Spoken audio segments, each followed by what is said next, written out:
para vocês que estão ligadinhos na Melodia FM 87.9. Seja pelas ondas do rádio ou pelo canal do YouTube.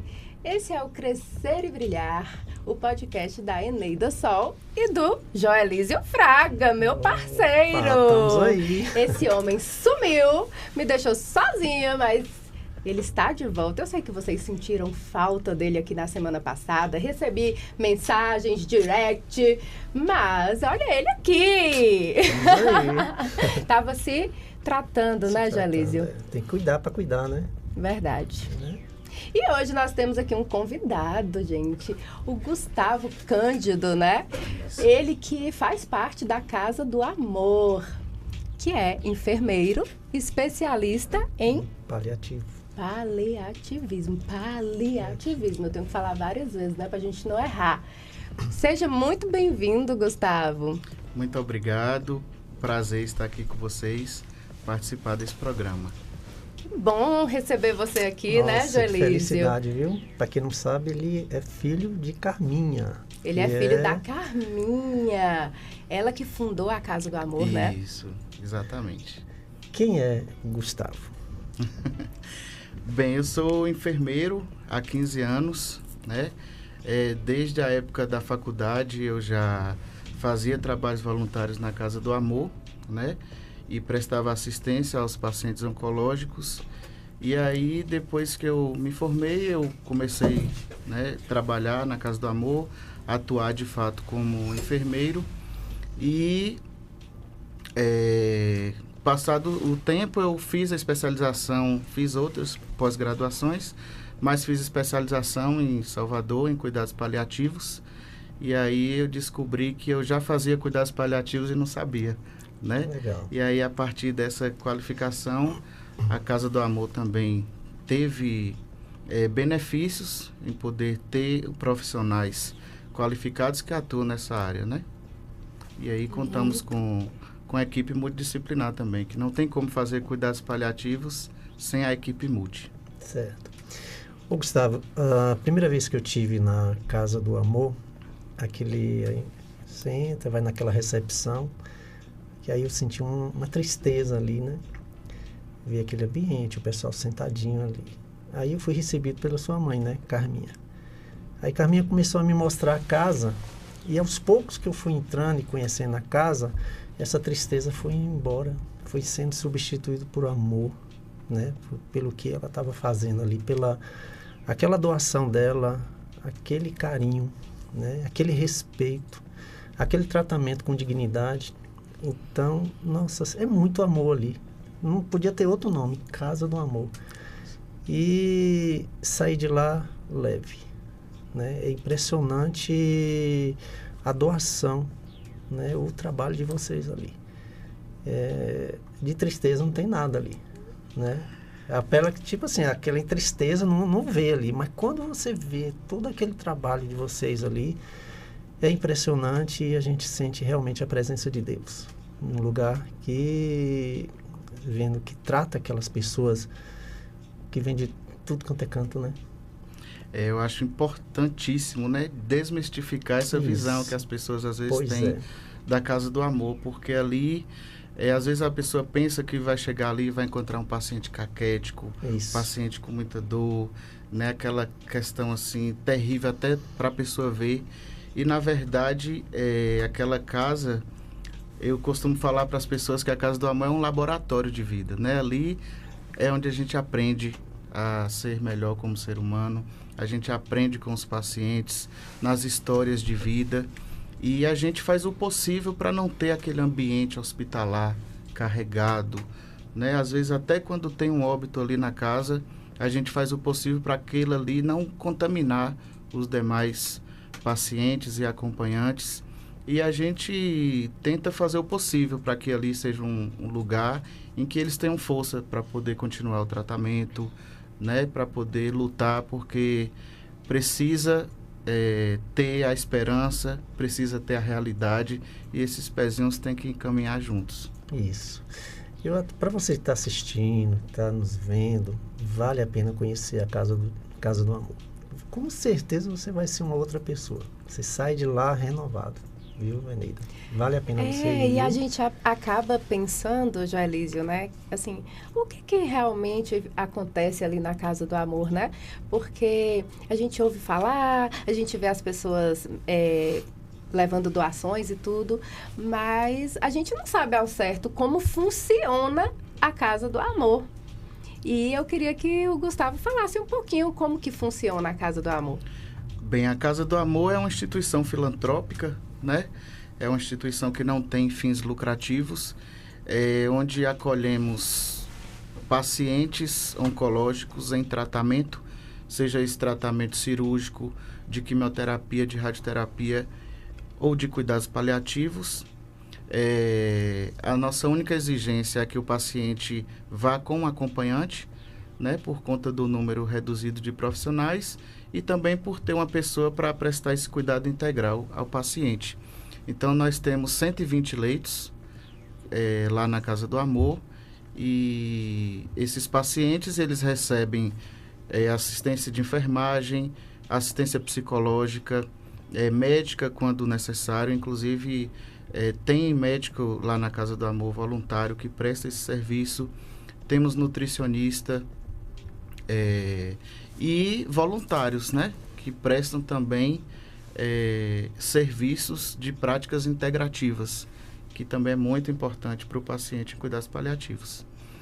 Transporte para as clínicas, né? Então o paciente ele chega aqui em Conquista, geralmente são pacientes de fora. 98% dos pacientes da Casa do Amor são pacientes de fora. E aí imagine, né, um paciente que vem de uma cidade de fora, que pega aí 36, 38 sessões de radioterapia, não conhece a cidade, né? Então para ele pagar hotel, para o acompanhante, alimentação, transporte é muito difícil. E lá na Casa do Amor ele recebe todo esse serviço gratuitamente. Não é cobrado nada de nenhum paciente, nunca foi cobrado. E ele recebe todo o apoio, né, durante esse tratamento aqui, e às vezes até quando vai para casa. Tem pacientes que têm enorme vulnerabilidade social e precisa às vezes da feira para a gente mandar para casa, das medicações que não tem condições de comprar. Lá também nós temos assistência farmacêutica. Então, a gente tenta fazer o possível para poder viabilizar exames, né? Organizar a vida do paciente enquanto ele estiver de tratamento ou em cuidados paliativos. Que coisa linda, né, Você não conhece lá não, né? Você acredita que eu nunca fui Mas lá na Casa do Amor? Você vai ter Você que vai me levar? Claro, levo. E logo, Carminha tá vindo aqui, né? Para bater um papinho com a gente. Você já falou, por que você escolheu realmente o seu paliativista? Porque foi desde, tipo assim, inspirou na sua mãe? Como é que foi isso? Realmente foi um chamado. Na verdade, eu já atuava com paciente oncológico, com paciente em fim de vida e lidava muito com a morte o tempo todo, né? E antes da pandemia, mais ou menos 2018, a gente teve o prazer de ter na casa um médico de Salvador, que na verdade ele morava em São Paulo, veio para Salvador e conheceu a Casa do Amor. Chegando lá, ele me apresentou os cuidados paliativos, né? É o Dr. Franklin Santana, ele é um grande professor, um grande escritor, é uma pessoa muito humana e que abriu as portas dos cuidados paliativos lá para a Casa do Amor e me convidou para fazer essa especialização em Salvador. Eu fui e a partir daí eu me encantei, me apaixonei, né? E agradeço também a Deus, agradeço a Ele por poder ter essa qualificação, né? E também prestar esse atendimento aos pacientes em fim de vida. Legal. Vamos esquecer que você é filho de Carminha, tá? Sim. Como é que você vê a Casa do Amor, você sendo um colaborador? Que, entre aspas, você é um colaborador. Sim. Né? Por tipo, eu te dei aqui a minha experiência com a Casa do Amor. Se eu fizer essa pergunta a Carminha, ela vai falar, né? Vai responder conforme ela, né? Como tudo começou, enfim. E você, como colaborador, como é que você vê a Casa do Amor? Esquecendo de ser filho, tá? Sim. Um dos pilares do cuidados paliativos é a espiritualidade, né? E a espiritualidade é justamente esse sentido de vida, né? Entender o porquê a gente está aqui na Terra, por que fazemos os trabalhos que nós desempenhamos ao longo da vida. E por ter convivência com a Casa do Amor, né, de presenciar a fundação e a evolução do trabalho, eu vejo que a Casa do Amor é um lugar de muita luz. É um lugar que os pacientes entram e tem uns que saem assim chorando porque não querem ir embora, né, por gratidão de todo o benefício que recebeu ali. Então eu vejo a Casa do Amor, e do ponto de vista até político, eu vejo a Casa do Amor um grande aliado para todo mundo, para a população em geral, né? A gente, querendo ou não, desafoga ali o pronto-socorro, né? E cidades circunvizinhas, municípios que são pactuados com a cidade e que a gente recebe. Então ali a Casa do Amor, ela no âmbito físico, político, espiritual, é de uma grandiosidade muito grande. Esses pacientes que vocês recebem, como é o perfil de cada um ali?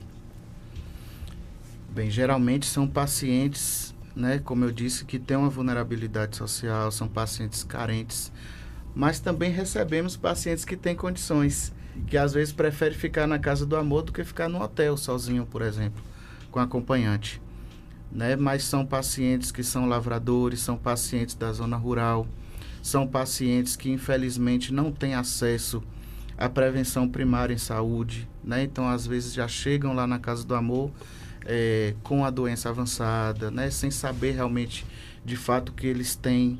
Então esse é o perfil dos pacientes da Casa do Amor. Entendi. Lá no Hospital Amaral Carvalho, onde nós temos uma parceria, muitos pacientes sofrem com a morte do próximo ali, né? E era um problema sério, porque quando você vê que você está ali malzão e você vê o seu parceiro ali morrendo, e o trabalho deles ali acaba sendo emocionalmente até abala, né? E aí quando sai aquela maca com aquele óbito, aí todo mundo vê, já sabe que é óbito. E aquilo dava um problema sério para quem estava ali, né? Dá um desespero, né? E aí lá tem o pessoal da assistência social lá de Jaú, falou, a gente tem que fazer alguma coisa. Por que eles fizeram uma caixa? Uma caixa. Coloca o paciente que está em óbito, né? Embaixo, fecha, e a pessoa roda com ele, e ninguém sabe que tinha óbito, né? E melhorou muito, né? A visão que tá passando ali, o cara está morto, o paciente está morto e o pessoal ali não sabe, né? E ele acabou tendo esse problema.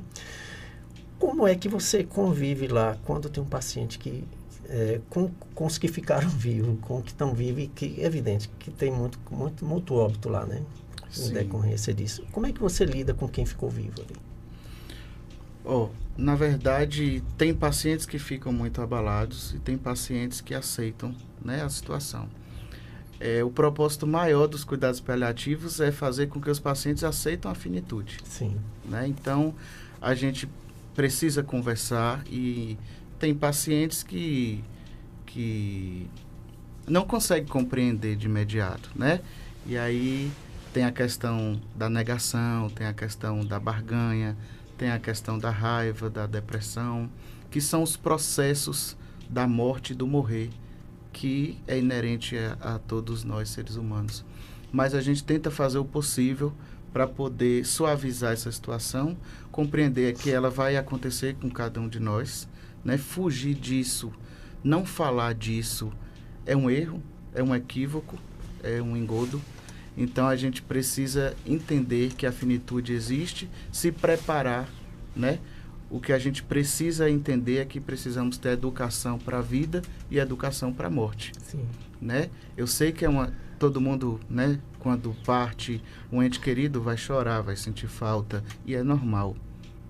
E a gente precisa fazer com que o paciente entenda toda essa situação, e o acompanhante também. Mas também lá na Casa do Amor, a gente, claro, o paciente foi a óbito ali, a gente não vai sair mostrando, falando disso como se fosse uma coisa maravilhosa. Não, não é isso, né? Mas a gente tenta também ter essa discrição, né? E pedir logo auxílio ao serviço funerário, retirar o corpo da casa. mas a gente precisa entender que isso faz parte da vida. Eu acredito que, apesar da gente saber, né, que vai morrer, que vai chegar o nosso dia, o nosso momento, mas algumas pessoas, elas têm um receio, um medo. E quando você é diagnosticado com uma doença grave, eu acho que esse medo, para algumas pessoas, ele é algo recorrente, né? Todos os dias, essa pessoa está ali pensando, será que vai ser hoje? Será quando vai ser? E quando vê alguém que está ali dividindo o espaço com elas na mesma situação, né, vir a óbito, eu acho que é isso que impacta a pessoa. Algumas lidam naturalmente, né, com a cultural, doença. Né? A gente tem uma cultura egoísta, a morte, exatamente, não é? Então a gente, como eu sempre falo, a gente quer ir para o céu, mas não quer morrer, né? Né? E a gente não aceita a morte, infelizmente não aceita, né? E aí o trabalho seu acaba sendo não só de enfermeiro, mas sim de psicólogo, né? De lidar, de ser terapeuta ali, né? Hoje eu tenho pacientes na Casa do Amor que aceita a finitude, né? Que fala assim, olha, agora eu estou pronto e pode ser hoje, pode ser daqui 1 ano, pode ser daqui 10 anos, né? Claro, tem pessoas que têm uma resistência e é normal, a gente precisa entender e trabalhar, né? É um trabalho, não é receita de bolo. Cada um tem a sua individualidade, cada um traz consigo, né? As suas ideias, os seus anseios. Então, isso que a gente faz. E os cuidados paliativos é isso. É a gente entender que o cuidado, quando o médico fala assim, olha, não tem mais nada a fazer. Aí vem o cuidado paliativo e fala, tem muito a se fazer, né? É trabalhar no âmbito espiritual, social, físico, né? Psicológico, né? A gente trabalha muito com a questão da dor total, que é a dor física, a dor social, a dor espiritual e a dor psicológica. Então, essas dores, elas não são sanadas com morfina, por exemplo, né? Com analgésicos convencionais. Então, a gente trabalha nessa parte para poder o paciente entender toda a situação que está acontecendo com ele. Que colocação, que essas dores não são tratadas com morfina. Isso é para virar uma frase assim de outdoor, viu, Joelísio? Porque às vezes a gente não para pensar, né? A gente tá tão acostumado, assim, a lidar com a doença, pensando sempre nos remédios, no que pode amenizar, que a gente não pensa que tem coisa que não ameniza com remédio, com medicamentos, né? Rapaz, essa frase realmente... Vamos botar no outdoor, né? Põe. Assinado embaixo, Gustavo. Isso. Ô, Gustavo, você já deparou com alguma situação em que o paciente, como você falando, que o médico fala, ó, não tem jeito, manda para o paliativo, e esse paciente reverter e ficar bem? É muito difícil. É muito difícil, né? Porque para o paciente ser encaminhado para cuidados paliativos, ele precisa ter a ameaça de alguns órgãos nobres, né? Através de metástase. Então, é difícil, porque quando ele é encaminhado para o cuidado paliativo, ele já passou pelo tratamento convencional, né? E aí não houve êxito nessa parte. Não significa também que outra coisa que eu queria ter a oportunidade de desmistificar é que a pessoa às vezes acha que tá com câncer, não tem jeito, não tem cura. Não. Muitos pacientes saem da Casa do Amor curados. Muitos. Que bom. Né? Graças a Deus a medicina evoluiu e tem vários cânceres que são curáveis, né? O grande problema até hoje é o diagnóstico precoce. Isso. Né? Mas muita gente, vocês que estão nos escutando agora, que pode ser que recebeu essa notícia, essa má notícia, mas tenha calma, tenha fé, porque muitos cânceres são curáveis, né? Quando chega ao cuidado paliativo, a gente vai fazer o possível para tratar na perspectiva do cuidado paliativo. Por quê? O paciente, quando ele está no cuidado paliativo, a gente não pode também ter aquela ideia que você vai ser curado, tem fé que Deus vai te curar, né? Esse é um discurso que às vezes o paciente fica com a dor espiritual, né? Então ele fala assim, poxa, minha fé não está o suficiente. Deus está curando todo mundo, mas minha fé ainda é pouca. E essa é uma grande injustiça com o paciente. Sim. Né? Então, a gente precisa entender que a finitude existe para todos, cada caso é um caso, e que o melhor dia das nossas vidas é hoje. É o agora, né? É o agora. Então, nós acompanhamos, né? A nossa associação acompanha muitos pacientes com o câncer do mieloma, que eu te falei que sou portador, mas muitos morrem que não é, tem o câncer, mas não morre de câncer. Isso. Né? E às vezes esquece de cuidar do coração. Eu estou com um câncer aqui, vamos dizer, o meu caso, né? Que eu tenho um câncer na medula. Vou cuidar da medula, mas eu esqueço do coração, esqueço os outros órgãos, eu acabo morrendo, né? De outra coisa. A pandemia, né? Pois é. Por exemplo, tantos pacientes que a gente perdeu na pandemia por conta de Covid, não foi por conta de câncer. Verdade. Pois é. Né? Esse é um grande exemplo. Gustavo, qual é a principal dificuldade hoje da Casa do Amor?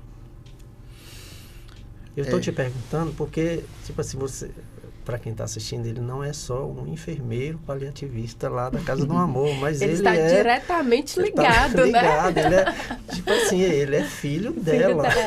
Ele conhece todas as necessidades. Conhece tudo. Então, essa pergunta, se você fosse um colaborador comum, normal, eu não faria, né? Mais fácil para você, por você, né? Ser tipo assim, da parte administrativa, acredito, né? Junto com sua mãe. Tem o impasse da questão de regulação, né? Às vezes a morosidade para poder efetuar o tratamento, alguns exames, né? E a questão financeira, né? A Casa do Amor, graças a Deus, nós nunca passamos uma necessidade extrema, mas é uma instituição que vive de doação, então a vida toda vai precisar de pessoas que colaborem, né? E nós temos um quadro de mais de 20 funcionários contratados da Casa do Amor, né? Porque nós não podemos contar com o voluntário para serviços essenciais da casa. Por exemplo, a cozinheira. Se a cozinheira for voluntária, ela falar, hoje eu não posso ir. E você não pode nem cobrar. Como é que todo mundo vai ficar com fome, verdade, né? Verdade. Então, a gente, graças a Deus, a gente faz o possível para poder andar correto do ponto de vista jurídico, né? Contábil. E aí a gente passa por dificuldades, porque a folha de pagamento é alta, né? Às vezes tem 13º, tem férias, e a gente vive dos boletos, né? Tem alguns empresários e a sociedade em geral de conquista que nos ajuda, e nós trabalhamos com boletos, e esses boletos a pessoa paga, né, no aplicativo, na lotérica, ou faz transferência. Então, esse dinheiro é que nos ajuda a manter o quadro de funcionários e outras despesas da casa, né, despesas de gás, às vezes faltou uma alimentação, tá ali, alguma reforma na casa, então é muito custo. Foi muito importante essa fala, Joelísio, porque quando a gente fala de um ambiente que é totalmente assim filantrópico, né, voluntário, a gente não pensa que tem funcionários com carteira assinada, e as pessoas precisam saber disso, até para poderem ajudar de outra forma, né, não só fazendo doações de alimentos, mas ter essa questão de fazer um depósito. Eu estava olhando lá no Instagram de vocês, tem tipo um patrocínio, assim, esses boletos, é como se você se tornasse um patrocinador da Casa do Amor, é mais ou menos assim? Nós chamamos de sócio doador, né? Então, esses boletos são emitidos pela Caixa Econômica, né? Pelo sistema da Caixa, a pessoa escolhe o valor e mensalmente recebe esse boleto em casa, ou via e-mail, ou no próprio endereço, ou a pessoa tem a possibilidade de fazer transferência, de fazer Pix. E a gente precisa, nós estamos precisando, de fato, de mais doadores. Nós perdemos muitos doadores. E tem pessoas na cidade que acham que a Casa do Amor tem algum tipo de ajuda política, né? Ou do Estado, ou do município, mas não tem. Então, o que mantém a casa, de fato, são as doações. Desde quando começou. Tá, já fala aí. Como é que faz para doar? Diga aí, pode. Pronto, então, se vocês quiserem ser doadores da Casa do Amor, pode entrar em contato conosco através do 77-3421-9660 ou 77999632045 e a pessoa informa o CPF, o endereço, o valor que quer doar e mensalmente recebe esse boleto. Ou pode fazer transferência através do Pix da casa, que se encontra no Instagram, se vocês quiserem seguir, Casa do Amor. E lá tem o Instagram e tem as possibilidades de doação também. Certo. Teria como colocar aí na tela, John, esse número de telefone e... Teria? O Pix é o CNPJ. Posso informar também. Pode ficar à vontade. 10 241 191 00137. O número do telefone para 77-3421-9660. Aí irá aparecer CAPOS, C-A-P-O-S, que significa Casa de Acolhimento ao Paciente Oncológico do Sudoeste da Bahia. E vocês que estão aí nos ouvindo aqui pelo rádio ou nos assistindo pelo YouTube, de qualquer lugar do Brasil, do mundo, porque esse podcast vai longe, viu, gente? Façam suas doações, porque é um ambiente que acolhe muita gente, né? Inclusive, assim, eu sei de várias pessoas que vieram lá da minha cidade, Carinhanha, que ficaram na Casa do Amor, né? Sim. Então, são pessoas realmente que não têm condições para pagar lugares, né? Para se hospedar em outros lugares. Então, assim, esse trabalho realmente é fantástico, né, Jalísio? Juanida, teve um paciente na Casa do Amor. Eu misturo um pouquinho de amor, porque Barretos é hospital de amor, né? E aí é Casa do Amor. Que ele ficou sozinho, foi abandonado pela família e a Casa do Amor acolheu até o descanso dele, né? Então, como é importante essa casa, gente. Sim, é um lugar de acolhimento, né, para as pessoas. Como o Gustavo falou, tem gente que tem condições de ir para hotel, mas querem ficar lá porque se sentem acolhidos, até mesmo aquela questão de você estar com outras pessoas que estão vivendo a mesma situação que você e você poder compartilhar disso, né? Não se sentir solitário em busca da cura ou até mesmo esperando o tempo passar, porque a gente tem que pensar que existem essas duas vertentes, né? Exatamente. E acontece realmente de pacientes, né, que chegam e não tem ninguém, não tem nenhum familiar. Nesse momento, a casa paga alguma cuidadora para ficar com esse paciente lá. Ainda também tem esse gasto, né? Que não é um gasto, faz parte do trabalho, né? Mas que a gente precisa de ajuda para isso, né? E às vezes precisa de alguém para apadrinhar um paciente que não tem benefício, que não tem parente, que não tem ninguém e fica na Casa do Amor, né? Durante esse tratamento. Até fazer os encaminhamentos, né, ter assistente social para poder resolver a vida desse paciente. A gente sai pedindo, eu saio pedindo para a minha associação, mas eu tive a oportunidade também de ter um contato com um ativista, que não sei se você chegou a conhecer, da Adora lá de Belo Horizonte. Ele teve aqui, né? Sim, do cadeira de rodas. Do fraldas, né? Então, é um parceiro nosso lá de Belo Horizonte, e ele fez uma doação. Falou, olha, o que você precisa? Olha, eu tenho uma máquina de fralda, eu tenho uma máquina não sei o que. Eu falei, olha, você tem que manda lá para Casa do Amor. Então, o trabalho que a gente tem, né, o trabalho é interessante a gente espalhar isso aí, né, espalhar para todo mundo que vocês precisam de ajuda. Sim. Sabe? Porque só quem vai na casa, Eneida, e vê lá de perto, quantos pacientes você tem lá? Cento e quantos? Nós temos 120 leitos. Pensa né? em 120 leitos lá, ocupados, né? Sim. Então, você precisa de tudo. Teve uma época lá que eles estavam precisando, eu acho que de fralda, e aí de uma hora para outra teve uma doação, né? São coisas de Deus. Isso é bom, né? demais, né? Quando né? as pessoas vêm... Nossa, você sai de lá assim, ó, radiante. As pessoas ficam assim, os funcionários ficam assim até assustados às vezes, com o poder de Deus, né? Com essa situação. Esses dias mesmo a gente estava precisando de alho, né? E foi assim, 10 horas da manhã, as cozinheiras estavam, meu Deus, tem que comprar alho e Carminha não chegou ainda. Aí eu falei, vixe, então tem que dar um jeito. Aí de repente chegaram 2 sacos de 60 quilos só de alho. Um caminhão de alho. Aí todo mundo olha assim, meu Deus do céu. Eu falei, pronto, graças a Deus. Né? É maravilhoso, né? Presença né? de Deus. Ô, Gustavo, você que lida diretamente com aqueles pacientes, né, em fim de vida, quais são os pedidos mais frequentes deles naquele momento ali, tão delicado?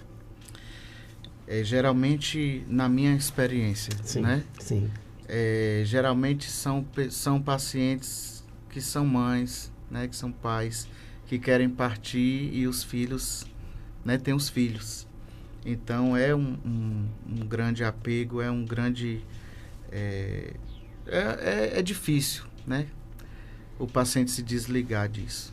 Então, em relação aos pedidos que forem inerentes da terra, de fato, né, de alimentação, de uma viagem, de rever algum parente, esses são mais fáceis de ser resolvidos. Mas, geralmente, o que eles mais pedem é que os filhos fiquem bem, né? Que a família cuide, né? E é uma situação, assim, difícil de conviver, mas que tem tanto tempo que eu lido com isso, que hoje eu vivencio essa situação e agradeço a Deus por permitir esse tipo de trabalho, né? Porque precisa de pessoas assim. Esses pacientes em fim de vida, até no ambiente hospitalar, eles ficam sozinhos. A própria equipe abandona, a equipe de saúde, né? Porque fala assim, já vai morrer, nem vou lá. Né? Infelizmente, esse modelo médico curativo de não aceitar a morte faz com que os pacientes sofram isso. E na Casa do Amor a gente reverte, né? Chegou o momento final, então ali eu chamo o irmão, eu chamo o pai, eu chamo o filho, e pode dormir aqui essa noite, e a gente faz o possível para ali ser um momento mundo, de paz, né? Joelísio, sabe o que eu lembrei aqui com essa fala do Gustavo? Daquele vídeo que você postou do palhaço, né? Sim. Que ele chega no hospital e a enfermeira fala, entra ali naquele, tem uma menina, né, um adolescente já em fim de vida, né? E ele entra no leito e a menina tá lá sozinha e já estava há tanto tempo sozinha, a família já não visitava mais. E ele conta uma história bem bacana, né, Joelísio? Ele conta que ele chegou numa situação, porque ele era palhaço de hospital, né? Ele, o negócio fazer rir e tal. E uma enfermeira mandou, visita aquela adolescente de 13 anos, 13 gente, anos. Em estado terminal do câncer, né? E ele chegou lá e falou, meu Deus do céu, vamos fazer o quê aqui agora? Eu vou falar o quê? A menina lá tá sozinha. E ela meio falou assim, olha, eu tô indo fazer uma cirurgia e nessa cirurgia eu tenho certeza que eu vou embora. E ele falou, faço o quê, gente? Foi quando ele teve a inspiração, é Deus sempre operando nessas pessoas, né? Que ele falou que ela tinha um ingresso para um parque, né? Que era um parque que tinha tudo do bom e do melhor, e que ela, se ela aceitava, ela assim, eu não tenho dinheiro. Eu falei assim, não, mas já tá tudo tudo pago, né? E ela, tipo assim, que é o paraíso, né? Eu diria assim. Né? E ela aceitou e descansou em paz. E lembrando aqui também uma experiência que o pai de Eneida teve. Você falando do abandono do paciente, né? Você podia falar para ela o que aconteceu da moça lá, né? Meu pai, quando era jovem, né? Que era enfermeiro no Hospital das Clínicas em São Paulo. Ele entrou num leito e ele disse que tinha uma moça muito bonita, assim, com uns 40 anos, mais ou menos. Tava limpinha, coberta com lençol. Aí ele entra, só que ele descobre a mulher. Quando ele descobre a mulher estava cheia de bicho. Os enfermeiros já não estavam mais cuidando dela, né? Exatamente. E aí meu pai disse que foi limpar e tirar aquele tanto de bicho, assim. E quando ele saiu daquela sala, né? Ele foi fumar, assim, no corredor, pensando, naquela época, né, jovem, fumava. Era chique, né? Era chique. E aí, ele ficou tão pensativo, sabe? Mas quando ele volta no quarto, a mulher tinha ido a óbito.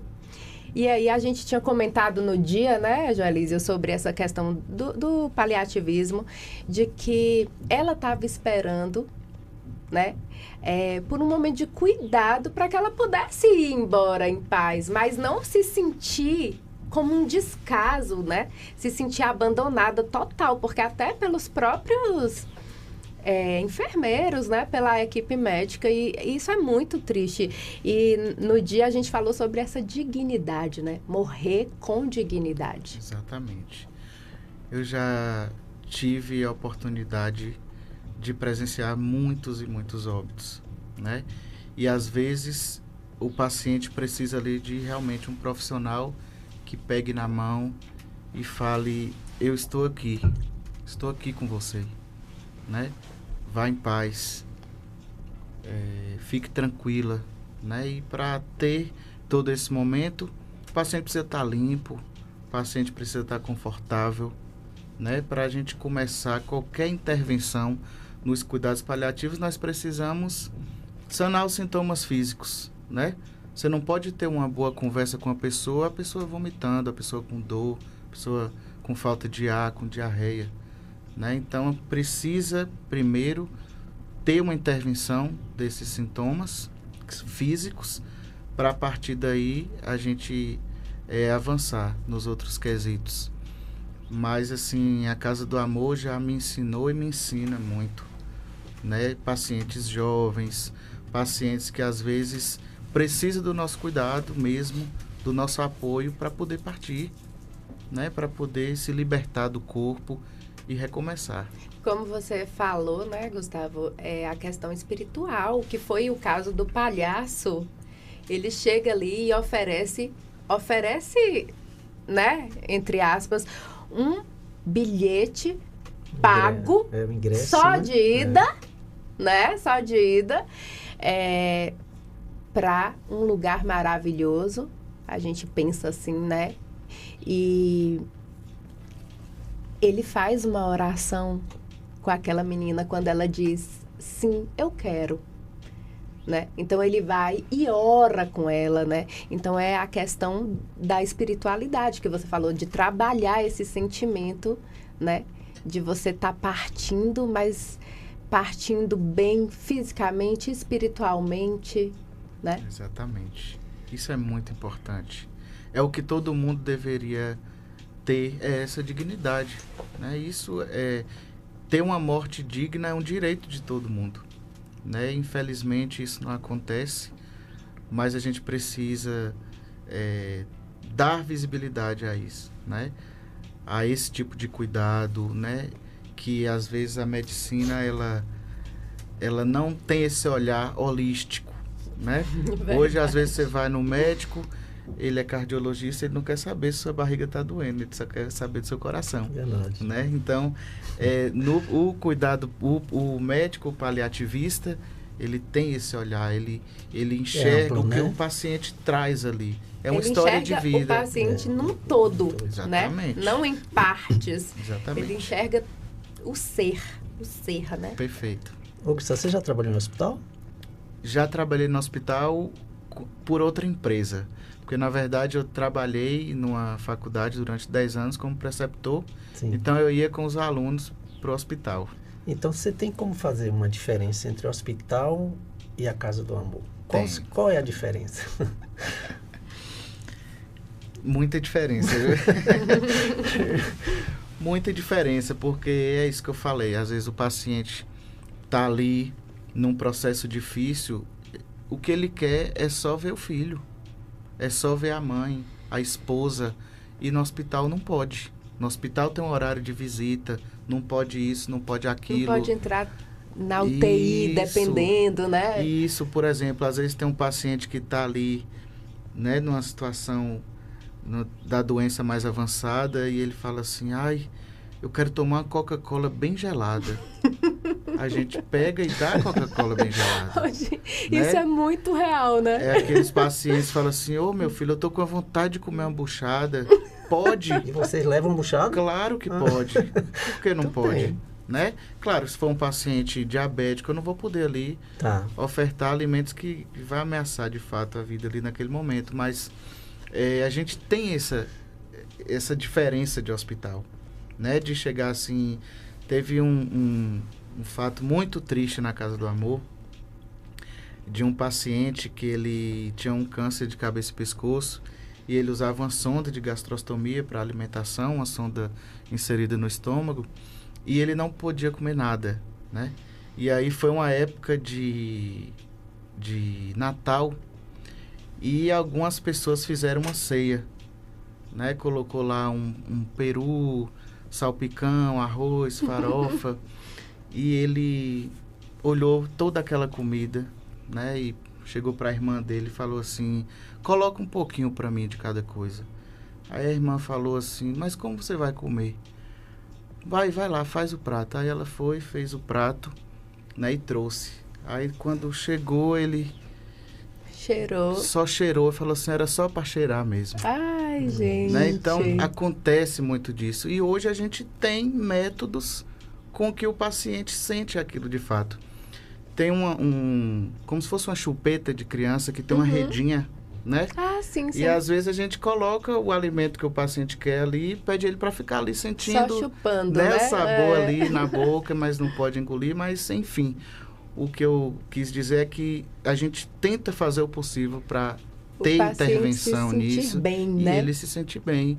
Porque principalmente o pessoal mais humilde e os mais idosos, eles falam assim, não pode comer peixe porque é remoso, não pode comer chupar melancia porque é frio, né? E a gente na Casa do Amor, claro, com o respaldo da nutrição, da nutricionista, a gente tenta mudar isso, né? A gente diferencia isso do hospital.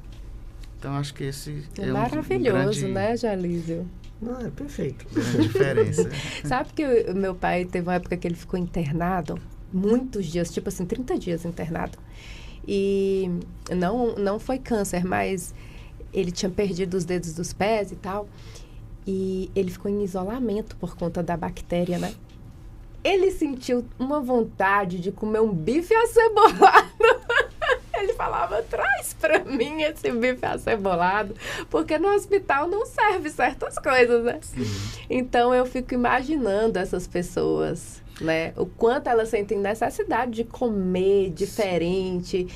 Meu Deus! Na Casa do Amor, há um tempo, a nutricionista, ela queria fazer comida de hospital, né? Por um tempo, assim, uma comida muito menos sal, menos gordura, mais light. E aí, eu pensei, repensei, falei assim, mas por quê? Vamos mudar isso aqui, né? Muitos pacientes, não é porque tem câncer que não pode comer as coisas. E aí eu consegui mudar. Então, lá na Casa do Amor, a gente faz feijoada. Feijoada mesmo, com linguiça, com porco, com tudo. Tem o dia do estrogonofe, né? Então, tem a carne cozida e se tiver mais doações de outras coisas diferentes, a gente faz também. Então, a gente faz o possível, o paciente está ali, se sente bem, né? Às vezes o paciente, eu não quero almoçar meio-dia, eu quero almoçar 4 horas da tarde. Vai almoçar. Não, então, muito diferente de hospital. Entendi. Nesse sentido. Que legal, muito bom. Qual foi o caso que mais te marcou, você sendo paliativista? Muitos. Muitos, né? Muitos de pacientes com lesões, assim, extensas, muito fétidas, às vezes com miíase, né? Que é o bicho que dá da mosca. Mas eu tive um paciente lá que ele teve um carcinoma na perna, que é um tipo de câncer, e ele tinha epidermólise bolhosa. Foi isso daí. Tristeza, então, gente. Ali... Ele faleceu agora, não foi? Tem um ano, mais ou menos, né? Então, esse paciente, de fato, foi muito triste. Foi um sofrimento, assim, e, assim, abandonado pela família, né? Sendo tratado por cuidador. Ai, que triste. E odor muito fétido, muita dor, muita secreção, né? Então foi Porque a própria doença, né? A epiderme, ela já é triste, né? Mas assim, é uma doença... fora esse paciente, inúmeros pacientes, assim, principalmente pacientes de cabeça e pescoço, né? Que às vezes faz umas lesões assim muito difíceis de ser tratadas. Olha, o nosso tempo está quase... Olha, não é... Eu falo todo dia que um uma podcast hora é muito pouco. Para 2 horas. Eu queria que você deixasse uma mensagem aqui desmistificando os cuidados paliativos. Porque, olha, aí eu falei com Martinha. Martinha é uma... que vou te apresentar depois... Teve aqui umas 2 semanas, umas 3 semanas atrás, que ela é enfermeira paliativista também lá do Hospital de Base. E eu, conversando com ela, existe uma coisa que eu tento de mistificar, de que o diagnóstico do câncer não é uma sentença de morte, né? Quando você recebe, vou morrer. E ela falando que quando ela entrava lá nas enfermarias e via lá, enfermeira paliativista, já falava, já estou no último minuto. Já estou no fim, né? E eu queria que você deixasse, para finalizar aqui, que, nossa, maravilhoso o nosso bate-papo aqui, desmistificando o paliativismo. Bem, hoje em dia, há profissionais, né? Há estudos que falam que a visão de cuidados paliativos começa a partir do momento que a gente nasce, né? Porque essa educação é que vai fazer com que a gente morra bem. E às vezes o paciente é encaminhado para cuidados paliativos, como eu disse anteriormente, ele já fala assim, né? Não tem mais nada a se fazer, né? E na verdade não é isso.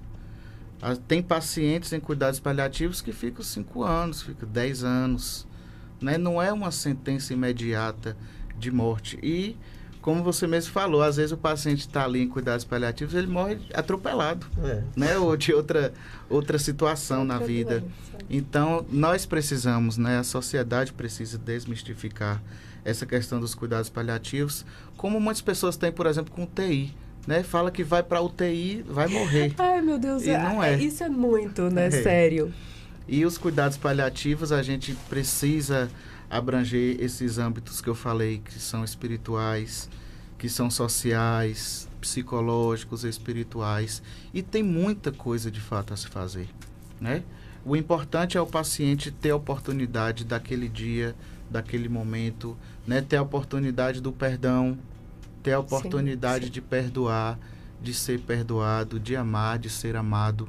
Então, é uma situação que, ao invés de ser triste, é uma situação bonita. Né? Eu já presenciei, tem mais ou menos um mês, que uma paciente jovem foi a óbito lá na Casa do Amor, e na hora que ela estava quase partindo, eu chamei o irmão dela e falei para ele falar para ela, né, o que tivesse de falar. E ele me deu uma aula, né? Ele falou assim: olha, minha irmã, vai com Deus.